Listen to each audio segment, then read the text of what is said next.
Di balik derudu tank dan gelegar rudal, dunia menyaksikan dua negara nuklir saling ancam, India dan Pakistan.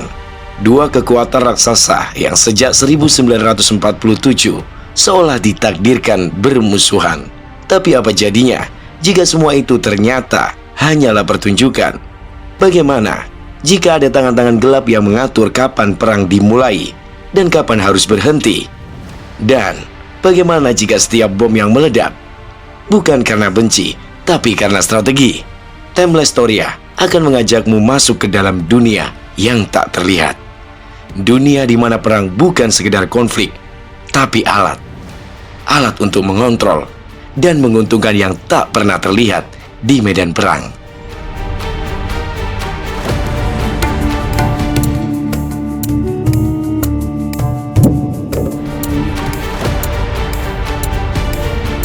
Perang pertama antara India dan Pakistan pecah bahkan sebelum tinta pemisahan dua negara itu benar-benar kering. Tahun 1947, ketika Inggris resmi hengkang dari tanah Hindustan, mereka meninggalkan warisan paling kejam yang pernah diciptakan oleh politik. Pemisahan berdasarkan agama, India untuk umat Hindu, Pakistan untuk umat Islam. Setidaknya, itu narasi yang mereka jual. Dalam kenyataan, garis batas itu lebih seperti luka yang dibelah paksa di tubuh sebuah peradaban. Lebih dari 10 juta orang terpaksa mengungsi dan sekitar 2 juta jiwa tewas dalam kekacauan, pemerkosaan massal, dan pembantaian lintas sekte. Orang tidak hanya membunuh karena benci, mereka membunuh karena takut. Salah satu titik paling panas saat itu dan hingga kini adalah wilayah Kashmir. Raja Kashmir saat itu ingin bergabung dengan India, tapi mayoritas penduduknya Muslim. Pakistan menganggap itu bentuk penindasan. India menganggap Pakistan melanggar kedaulatan. Ketegangan itu membesar menjadi perang India-Pakistan pertama hanya beberapa bulan setelah pemisahan. Namun yang menarik, setelah perang itu usai, tak ada penyelesaian. Yang ada justru status quo yang dibiarkan menggantung. Konflik dibekukan, tapi tidak pernah diselesaikan. Sejak saat itu, api yang menyala terus dijaga, cukup kecil agar tak membakar dunia, tapi cukup panas untuk melukai siapapun yang mendekat. Setiap dekade membawa ledakan baru. Tahun 1965, konflik bersenjata kembali pecah. Lalu 1971, perang besar yang memecah Pakistan dan melahirkan Bangladesh. Bahkan tahun 1999, dunia menyaksikan pertempuran brutal di pegunungan Kargil. Tapi meski saling bunuh dan saling benci, India dan Pakistan tak pernah saling menginvasi sepenuhnya, tak pernah merebut ibu kota, tak pernah menjajah total. Selalu ada batas, seperti tali tak terlihat yang menarik keduanya sebelum terlalu jauh. Dan disinilah pertanyaan mulai muncul. Apakah konflik ini memang dibiarkan tetap hidup? Siapa yang diuntungkan jika India dan Pakistan terus berseteru, tapi tak pernah selesai?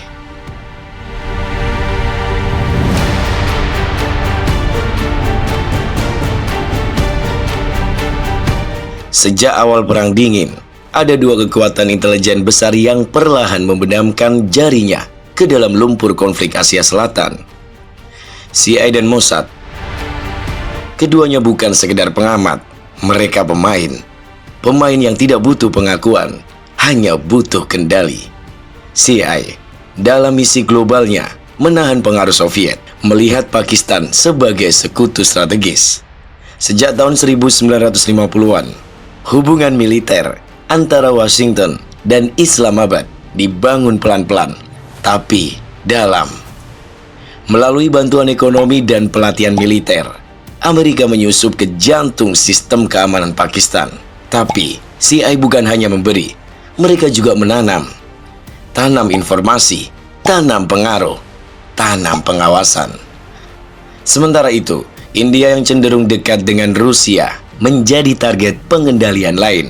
CIA melakukan banyak operasi rahasia untuk mendestabilisasi wilayah, termasuk mendukung kelompok oposisi, menyusup ke perbatasan Kashmir, hingga melatih elemen-elemen pemberontak yang bisa menjadi kartu as kapan saja dibutuhkan. Di sisi lain, Israel melalui Mossad diam-diam menjalani hubungan dengan India.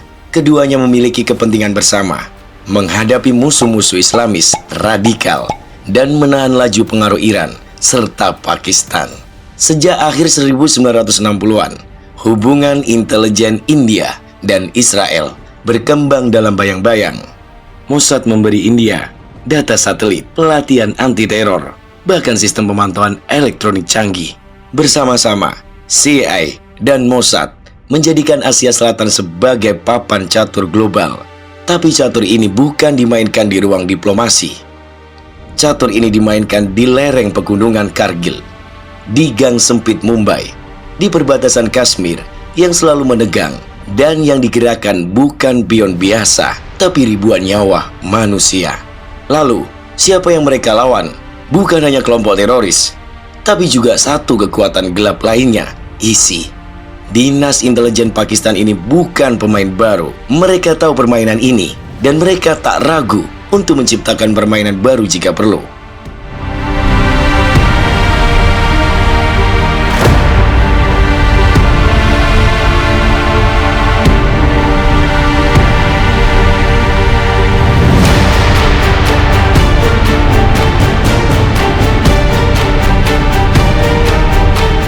ISI, Inter-Service Intelligence, bukan sekedar badan mata-mata.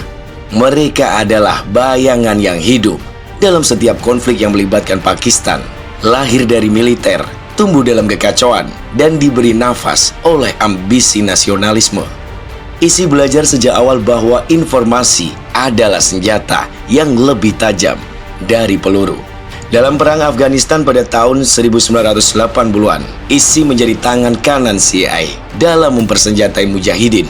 Tapi dari kerjasama itu, mereka juga belajar bagaimana bentuk pasukan bayangan sendiri.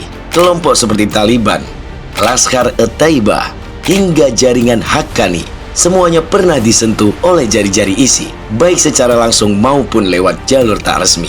Mereka tidak hanya memainkan peran di luar negeri. Di dalam Pakistan sendiri, ISI memegang kendali atas oposisi, media, bahkan pemilihan umum. Di Kashmir, peran mereka lebih menyerupai pencipta badai. Mereka melatih, membiayai, dan mewasilitasi kelompok-kelompok bersenjata untuk menyusup ke wilayah India. Serangan demi serangan yang kemudian dilabeli sebagai terorisme seringkali memiliki jejak samar menuju markas ISI di Rawalpindi. India tahu itu, CIA tahu itu, tapi tak ada yang bisa menyentuh mereka secara langsung. ISI bermain di dunia tanpa hukum, di zona abu-abu, tempat perjanjian internasional tak berlaku. Dan justru karena itu, mereka menjadi pemain yang ditakuti, sekaligus dimanfaatkan. Dalam satu sisi mereka didakwa sebagai pendukung teror. Di sisi lain, mereka menjadi informan penting bagi perang global melawan teror. Paradoks yang membuat keberadaan ISI semakin kuat, bukan semakin lemah. Dalam konflik India-Pakistan, ISI adalah mesin yang menjaga agar ketegangan tidak pernah padam sepenuhnya. Tidak cukup untuk membakar semua, tapi cukup untuk membuat kedua negara tak pernah benar-benar damai. Mereka lah penyeimbang kekacauan.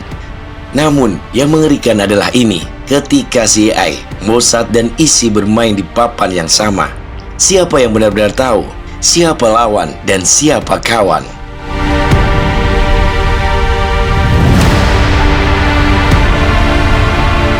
Beberapa peristiwa yang tercatat dalam sejarah tampak seperti kecelakaan atau tragedi. Tapi ketika ditelusuri lebih dalam, ada pola yang mencurigakan, seperti bayangan yang terus mengikuti tapi tak pernah terlihat jelas. Ambil contoh tragedi Mumbai tahun 2008. Serangan teroris yang menewaskan lebih dari 170 orang itu disebut dilakukan oleh kelompok Lashkar-e-Taiba. Tapi investasi mendalam mengungkap fakta mengerikan. Banyak dari pelaku ternyata mendapat pelatihan tingkat tinggi, jauh di atas kapasitas kelompok radikal biasa. Beberapa analis bahkan meyakini bahwa operasi itu tidak mungkin berjalan tanpa restu dari jaringan intelijen besar. Dan tak lama setelah serangan, muncullah laporan bahwa Mossad dan CIA telah menerima sinyal intelijen dini, tapi membiarkannya lewat begitu saja. Lalu ada insiden yang lebih gelap, jatuhnya pesawat Jenderal Zia-ul Haq tahun 1988. Presiden Pakistan yang juga tokoh militer ini tewas dalam kecelakaan udara misterius. Tidak ada bukti kuat soal sabotase, tapi juga tidak ada bukti bahwa itu murni kecelakaan. Beberapa laporan menyebutkan kehadiran agen asing di wilayah udara yang sama hari itu. Zia adalah sosok yang tahu terlalu banyak tentang jaringan bantuan CIA, ISI di Afghanistan. Dan dalam permainan intelijen, tahu terlalu banyak adalah ancaman. Kita juga tak bisa melupakan operasi-operasi pengintaian elektronik Mossad di Bangladesh dan Sri Lanka. Mengapa Badan Intelijen Israel aktif di wilayah yang secara langsung tak berkaitan?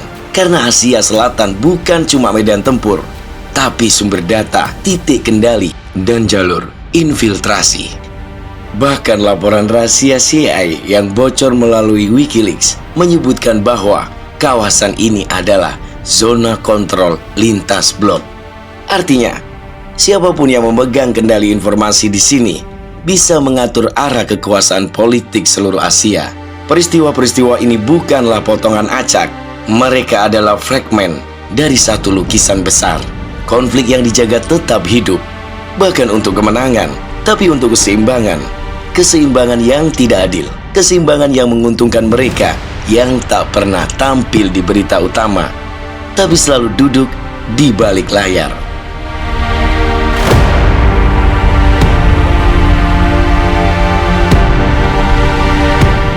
Karena di ujung semua ini selalu ada yang menang, bukan di medan perang, tapi di ruang rapat, di korporasi senjata, di lembaga pendanaan pertahanan. Karena selama India dan Pakistan terus saling curiga, industri militer terus hidup, kontrak terus ditandatangani, rudal terus dibuat, satelit terus dipasang. Amerika Serikat menjual jet tempur ke India, dan di saat yang sama memberikan bantuan keamanan kepada Pakistan. Israel menguji teknologi pengawasan canggih di wilayah konflik, lalu menjualnya ke pasar global. Negara-negara besar yang mengutuk konflik, tapi diam-diam menggantungkan ekonomi mereka pada keberlanjutannya. Konflik bukan musibah bagi mereka, konflik adalah peluang. Jadi siapa yang sebenarnya diuntungkan? Jawabannya sederhana. Mereka yang tidak pernah harus mengungsi, tidak pernah kehilangan anak di tengah ledakan, tidak pernah duduk di ruang kelas sambil takut suara dentuman berikutnya adalah bom.